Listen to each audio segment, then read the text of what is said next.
In life's most challenging moments, you need someone you can count on. At Kcbs Myers, we're personal injury attorneys who've been helping Californians for over 50 years. If you've been injured, call us today at 1-800-5-MILLION, because you deserve justice.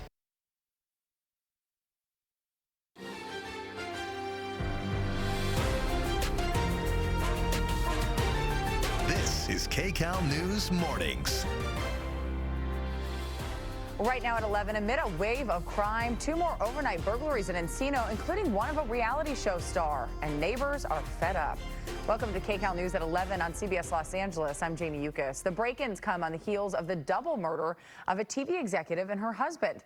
KCAL News reporter Amanda Starantino shows us how the community is pushing for better protection.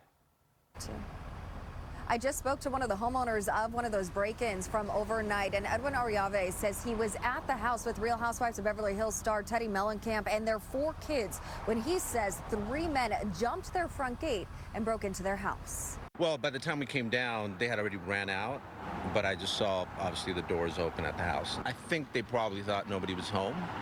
So I think once they realized people were home too, they left right away. But just minutes earlier, another break-in happened just 2 miles away on Enfield Avenue. LAPD says no one was home and the suspects fled before officers arrived. It is unclear if anything was stolen, but police say multiple suspects were involved here too, and no arrests have been made.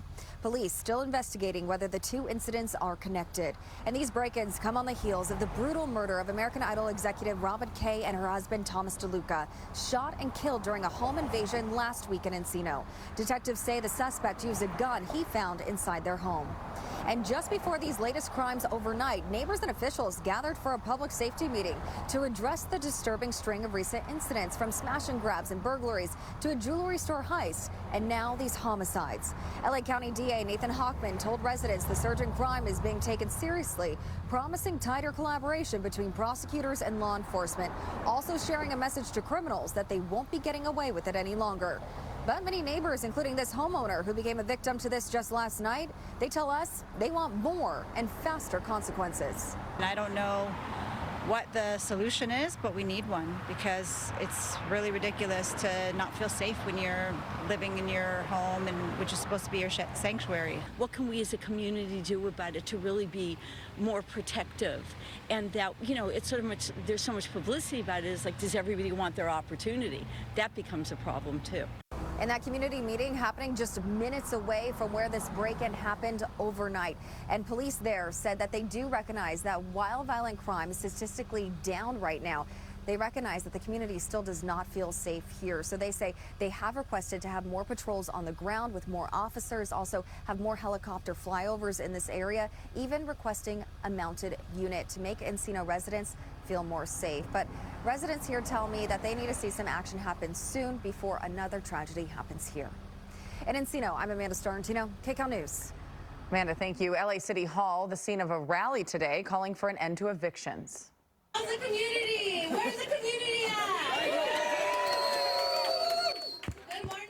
Members of the LA Tenants Union are calling on the Board of Supervisors to enact a countywide eviction moratorium due to ongoing immigration enforcement. They hope immigrants will be allowed to shelter at home without the worry of displacement.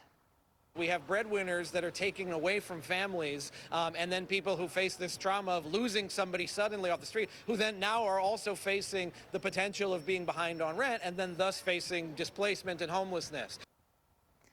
Organizers say several members of the LA Tenants Union have been impacted by the recent ICE raids. Honestly, if I could describe Los Angeles Unified in just one way, just one single way, it would be a place where all people are welcomed, loved, treasured, and accepted. LAUSD is getting ready to welcome students back to the classroom. LAUSD test scores hit a new high, a huge step forward from pandemic-era losses. But Superintendent Alberto Cavallo says challenges remain. Rick Montanez joins us live in downtown LA, where Cavallo just wrapped up his State of the District talk prior to the new school year starting. Rick. Yeah, Jamie, we're waiting for the superintendent to come here where we are for a news conference in just a few minutes. An impassioned speech by Alberto Carvalho as he prepares the teachers, administrators, and of course the students for a new school year. He says, yes, there is excitement for this additional year of learning, but this also comes on the heels of an extraordinarily difficult time for LAUSD, talking about families facing immigration action from federal agents that is targeting Los Angeles. Also, let's not forget those who have been recovering from the LA fires. A big program held here at the Walt Disney Concert Hall in downtown LA, a mariachi performance of the national anthem as a way to recognize the rich Latino culture in LA. Students from Pali High and others impacted by the fires also performed, a chance to highlight student talents while acknowledging how much they have overcome. So in addition to these challenges, Superintendent Carvalho also talked about many new initiatives heading into the fall semester. This includes new outdoor classrooms for select early education centers. LAUSD is also launching a free Learn to Swim program for elementary and middle school students, and a new dual language program expansion will begin this year. The superintendent also addressed federal funding cuts and the district, how it will work with community partners to help bridge the gap in assistance that families may need. Superintendent Carvalho also promised to guide the district to protect students and help them continue in their educational journey. We don't run. We stand our ground, protect those who we are responsible for protecting, bringing peace and comfort to those who are being shoved back into a dark corner of our collective history. We are not backing away from that responsibility. We know who we are. And so the superintendent says that the schools, I should say, are also seeing great performance numbers in terms of state testing, that they have performed these students at the highest level they ever have for the state testing. So he says that really shows their adversity in the face of everything they've had to deal with this year and continue to deal with as they head into the new school year. The first day of school for LAUSD is August 14th. Reporting live in downtown LA, Rick Montanez, KCAL News.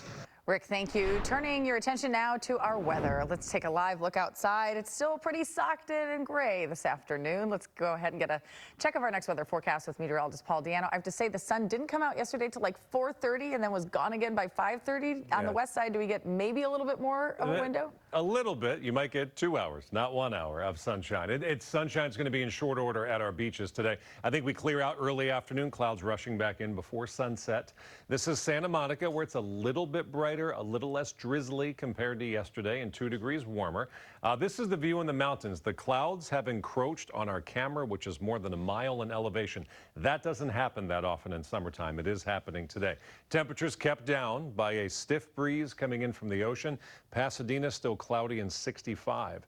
Claremont still cloudy and 66. We've got some sunshine at San Bernardino, but it's only 73, and LAX checking in at 70. This afternoon, one of the coolest afternoons we've had in about a month, with highs only in the mid-80s for the Inland Empire and our warmest valleys. LA today only 76. Warmer days as we approach the weekend. We'll talk about that, Jamie, coming up.